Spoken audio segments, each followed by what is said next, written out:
I think the best way for me to explain this is through the solfege syllables. So here it goes. I'm sorry. Do, re, mi, fa, sol, la.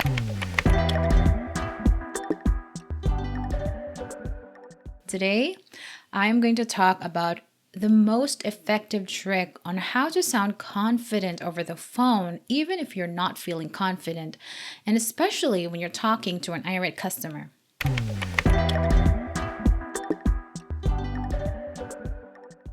So what I want you to do is to listen to these two recordings. These are Agent 1 and Agent 2.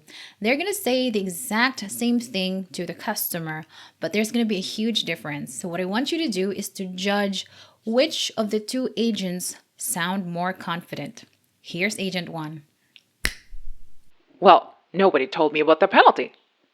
So, I need you to waive that penalty right now. Yes, we normally waive the penalty for the first time, but according to your history on May 3rd of last year, we have already given you an exception. In this case, we will have to charge you the penalty this time. Agent 2. Yes, we normally waive the penalty for the first time, but according to your history on May 3rd of last year, we have already given you an exception. In this case, we will have to charge you the penalty this time. Sentence by sentence, for those of you who still haven't decided yet. Yes, we normally waive the penalty for the first time. Yes, we normally waive the penalty for the first time. But according to your history on May 3rd of last year, we have already given you an exception. But according to your history on May 3rd of last year, we have already given you an exception. In this case, we will have to charge you the penalty this time. In this case, we will have to charge you the penalty this time. So, it's pretty obvious that Agent 2 sounds more confident than Agent 1, right? But what made her sound so? Because after all, they were saying the exact same thing to the same customer with the same question. But somehow, Agent 2 sounds more confident than Agent 1. And the answer to that, my friend, is their voice pitch. What the heck is a voice pitch?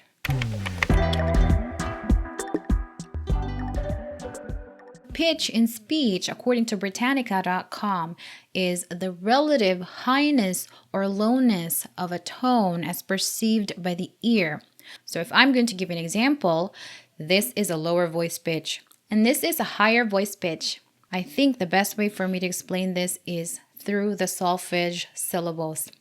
So here it goes. I'm sorry. Do, re, mi, fa, sol, la, ti, do. So as you heard, those are 8 different notes. And from the lower do to the upper do, the pitch gradually increased. So from the lower do, my voice sounded deeper. But as I go through all 8 different syllables up to the upper do, my voice sounded tinier. So how can we apply this when it comes to sounding confident over the phone?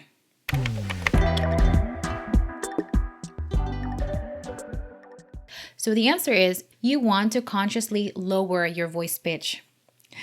Research shows that people with lower voice pitch are perceived as more confident, more in control, more authoritative. And if we're going back to the examples of Agent 1 and 2, Agent 1 spoke with a higher voice pitch. Yes, we normally waive the penalty for the first time, while Agent 2 spoke with a lower voice pitch. Yes, we normally waive the penalty for the first time. And another thing that you should always avoid is using a high pitch at the very end of a declarative sentence. A high pitch or a question pitch. What do I mean by that? Yes, we normally waive the penalty for the first time, but according to your history on May 3rd of last year, we have already given you an exception. So as you saw, even if the sentences ended with a period, which makes them a declarative sentence, Agent 1 still spoke them like they were questions because at the very end of the sentence, she used a question pitch or a high pitch. What you want to do when you want to establish authority or sound more confident is to make sure that you end a declarative sentence with a period or a low pitch. Yes, we normally waive the penalty for the first time, but according to your history on May 3rd of last year, we have already given you an exception. When you end a declarative sentence with a question pitch, it sounds like you are not certain about what you're talking about. It sounds like a question. So the customer is going to have this unconscious feeling that you're not even sure about what you're talking about. So maybe she can get around the company policy.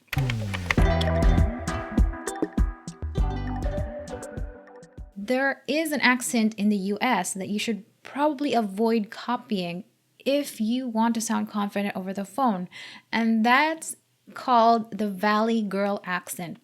This accent has a way of ending a declarative sentence with a high pitch or a question pitch, which is a no-no when you are talking to an irate customer. It usually sounds like this. I went to the mall to buy some air conditioner and I saw Emilia Clarke and she was very nice. Or something like that. I'm probably doing a bad impersonation, but the characteristic of that accent is that it ends a declarative sentence with a question pitch.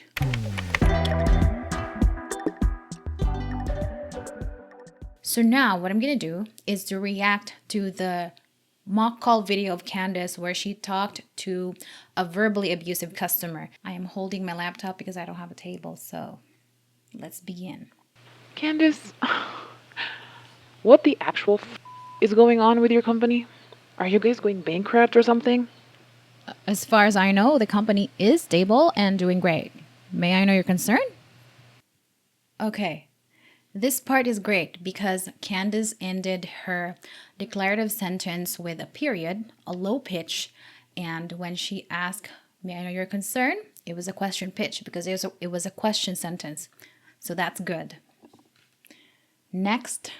Hold on. What are you talking about? I don't have any chance to use that code at all. I paid the full price of that juicer with my own money. If you check the order confirmation for the juicer you ordered on the 2nd, you were supposed to pay $49.99, but since the discount 10 voucher was applied to it, you ended up paying only $39.99. Okay, this is where the mistake happened. Let me replay the part where Candace's pitch was a little off. If you check the order confirmation for the juicer you ordered on the 2nd,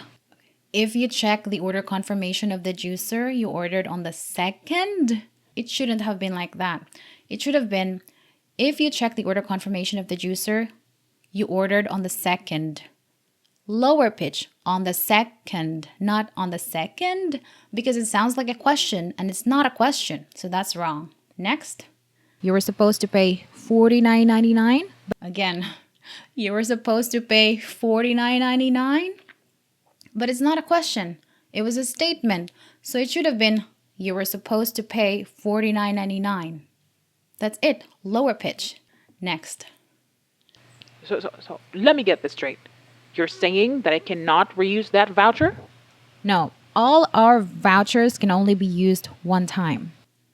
So that's good because she was stating a fact. All our vouchers can only be used one time. What about the promise that Claire made me? She told me, as you can see from her email, that she's going to send me a replacement voucher because the first one didn't work. The voucher did work, Tabitha. Unfortunately, Claire made a mistake. She was under the impression that the voucher has not been used at all, but was still displaying that error message. Okay, this is already a great delivery, but notice that Candace, in the middle of her sentence, she said, at all? The at all was overly high. Her baseline, okay, let me show you. She was under the impression that the voucher was not being used at all, when it should have been, she was under the impression that the voucher has not been used at all. But when she said at all, it was quite high compared to her baseline. And that was because she was extremely nervous when she delivered this bad news to the customer.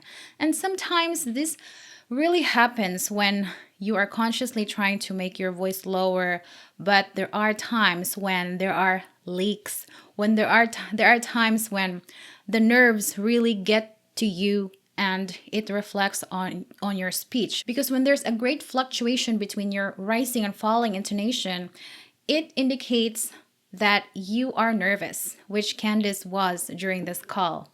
But overall, this is an okay way of delivering the news. It was still okay. We cannot expect it to be perfect. But I'm just showing you the parts where Candice delivered the news with 100% confidence, and the parts where it's a little shaky and it could be stronger. But according to your order history here, it has already been used. In this case, we cannot issue a replacement voucher. Good, that's good. She went down when she ended her declarative sentences. Next. Are you going to compromise your integrity for a $10 voucher, seeing that it was you who made a mistake, not me? If the code wasn't used, then we'd be able to issue a replacement. But since you have used it and the discount was applied, we just can't. This is great. But since you have already used it and a discount was applied, we just can't. Thanks for waiting, Tabitha. So what do you have for me? My supervisor has checked your previous cases and decided... Oh, here we go. Another one. My supervisor has checked your previous cases? When? It could just have been my supervisor has checked your previous cases instead of my supervisor has checked your previous cases. So that's the nerves getting into Candice, and you just have to expect that. That's fine. Next. Previous cases and decided that we cannot give you another voucher. And that's because Are you kidding me? We have checked your previous cases and we have seen 9 similar cases as this one. Okay, so in this part, Candice repeated herself because she was interrupted by the customer. As you heard in her first delivery of the news, she said, my supervisor has checked your previous cases, but the next time, we have checked your previous cases. So you compare the two phrases and you will see the difference. First, we have checked your previous cases. And the second was, we have checked your previous cases. So as you can see, there's still a difference between the rising and falling intonation, but the rising part, it's not fluctuating very high. And each time, we have given you an extra voucher, even if you have already used each of them. For this reason, we cannot give you another voucher today. For this reason, we cannot give you another voucher today. Great. I'm going to make sure that you are fired. Yes, you, Candice. You are going to lose your job. And hell shall freeze before I order from your company again. Unfortunately, Tabitha, this decision is already final. So that's great.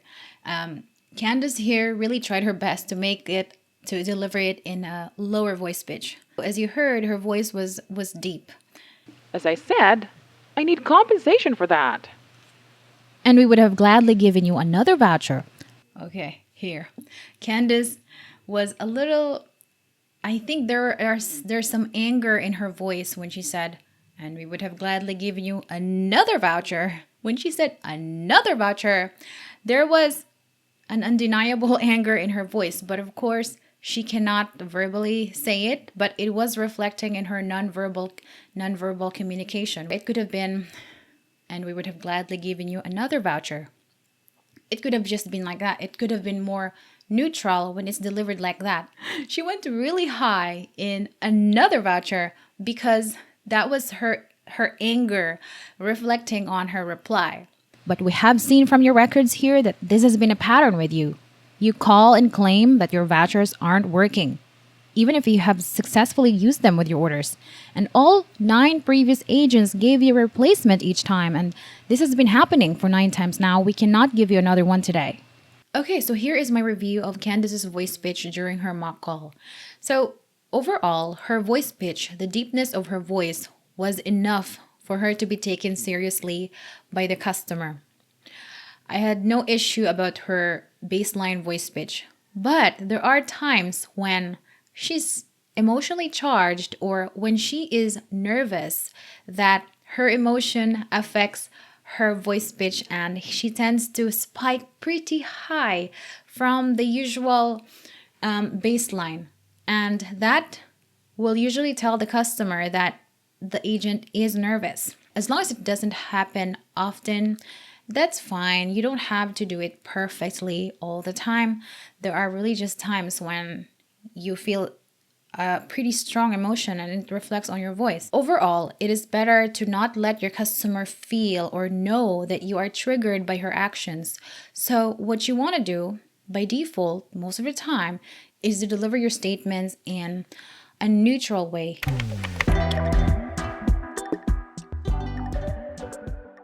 Please note that this tone of voice should not be used in every single call. There are situations when it's just imperative that you sound confident in order to establish authority and tell your customer that you know what you're talking about. But there are situations when you have to also use high pitch. Like, example is if you are talking to a bubbly grandma who likes knitting and who likes lemonades, of course, you're going to be talking your tone is going to be a little bit more friendlier, more accommodating, more open, because you're not necessarily trying to display confidence or dominance over the customer. You're trying to be friendly. Another thing, please note that I am not telling you to make your voice monotone. No, far from it. If you listen to the voice of Agent 2, you will notice that there is still a noticeable difference between her rising and falling intonation. If you compare Agent 1 and 2, this is where Agent 1 is.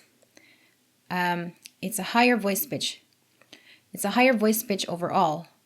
But if you listen to Agent 2, she lowered her average voice pitch. She went like this. But as you can see, there's still a difference between her rising and falling intonation. So it's not really a monotone. A monotone usually happens when there's barely a difference between her rising and falling intonation. There should always be a difference between your rising and falling intonation, because that's how the brain is going to process your information easily. All right, guys, that's all for today. Please note that a deeper voice pitch is only one of the many tips on how to sound more confident over the phone. So if you want more videos like this, let me know in the comments below and I will make more videos for you. All right, that's all for today. Thank you so much for watching. Bye-bye. Authoritative. Authoritative. Authoritative.